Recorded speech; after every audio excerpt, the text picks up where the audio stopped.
দুনিয়ার পুরো জীবনটা এটা হচ্ছে লালসাময় একটা জীবন। লোভ, মরিচিকা, মায়াজাল, এই মায়াজালে আমরা আটকে আছি। ফলে মৃত্যুর কথা আমরা ভুলে গিয়েছি।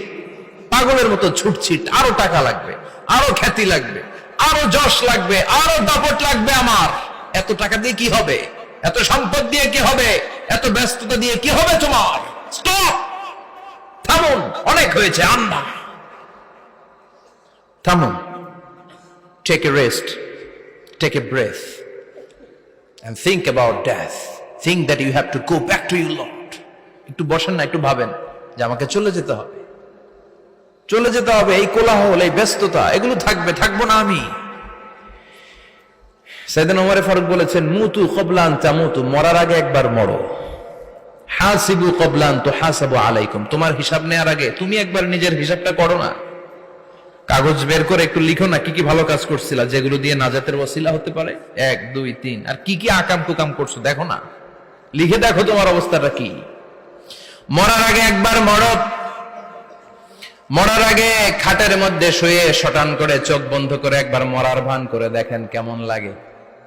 চোখটা বন্ধ করেন আর ভাবেন আপনি নাই, কি কি হতে পারে ভাবেন। আপনার ছেলে মেয়েরা কান্না জুড়ে দিবে, আপনার প্রাণের স্ত্রী বিলাপ শুরু করে দিবে, বন্ধু বান্ধবের চিৎকার আর মাতম, স্থানীয় এলাকার মসজিদে ঘোষণা, অমুক এলাকার নিবাসী অমুক ভাই, অমুকের ছেলে অমুক দুনিয়ায় নাই। সব আত্মীয়রা চলে আসবে, ফেসবুকে স্ট্যাটাস দেয়া হবে, সবাই সবাইকে জানাবে বিকাল 4টায় অমুক হাই স্কুল ময়দানে আপনার জানাজা। ছুটে আসবে, সবাই ছুটে আসবে আপনাকে শেষ বিদায় দিতে, গুড বাই জানানোর জন্য, আল ওয়াদা, বিদায় জানাতে আসবে সবাই। 4 তাকবীর দিয়ে আপনার জানাজা হবে, অশ্রুসিক্ত জানাজায় আপনার বিদায় হবে। কাঠের খাটিয়ার মধ্যে করে কাঁধে তুলে আপনারে কবরে নেওয়া হবে। আগে থেকে খুঁড়ে রাখা কবরটার মধ্যে আপনারে বিছিয়ে দেয়া হবে। বাঁশের কচি দিয়ে তার উপরে মাটির চাপা দিয়ে সব চলে যাবে। ভাবেন না একবার চোখ বন্ধ করে, this is the circle of life, this is the nature of life. এটা সবার হবে, আমার হবে, আপনার হবে।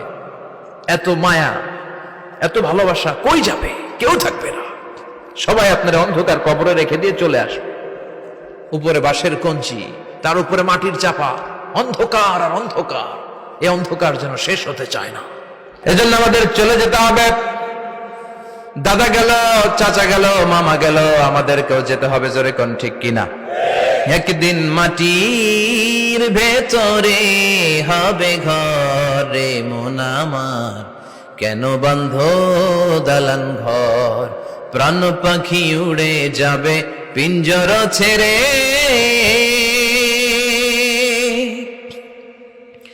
ধরা ধামে সবই রবে, তুমি যাবে চলে। বন্ধু বান্ধব যত, মাতা পিতা যারা সুত, সবই হবে তোমার পরে। মন আমার কেন বন্ধ দালান ঘর, একদিন মাটির ভেতরে হবে ঘরে মন আমার, কেন বন্ধ দালান ঘর। ঠিক কিনা? সব করে থাকবে, চলে যেতে হবে আমাদেরকে। এজন্য আখিরাতের কথা যেন আমাদের স্মরণ হয়। বিশ্বনবী বলতেন, নাহাইতুকুম আন জিয়ারাতিল কুবুর, আমি তোমাদেরকে কবর জিয়ারত করতে আগে নিষেধ করতাম, কিন্তু এখন নিষেধাজ্ঞা প্রত্যাহার করে নিলাম। এখন সব সময় তোমরা কবরের সামনে যাবা আর জিয়ারত করবা। কবরস্থানে জানতো বড়ুয়া কৃষ্ণপুরের এই গ্রামের কবরস্থান আছে কোন দিকে?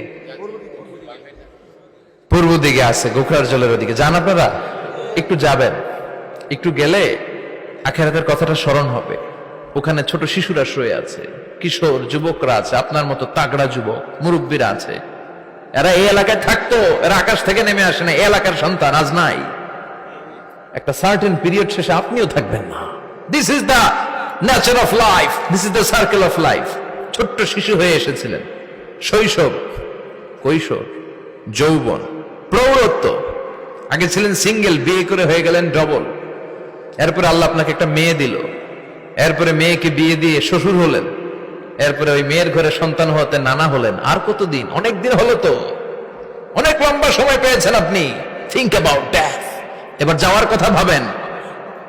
আখিরাতের সামানের কথা ভাবেন, ফিরে যেতে হবে। কি শক্তিশালী যুবক, বার্ধক্য চলে আসলে লাঠি ছাড়া চলতে পারে না। কুচকুচে কালো দাড়ি সাদা হয়ে যায়, দাড়ির শুভ্রতা, বয়সের ভার, রং ধরা যৌবন জং ধরে শেষ। This is the circle of life. যুবক ভাইরা, এটাই জীবন, চলে যেতে হবে, কেউ থাকতে পারবে না।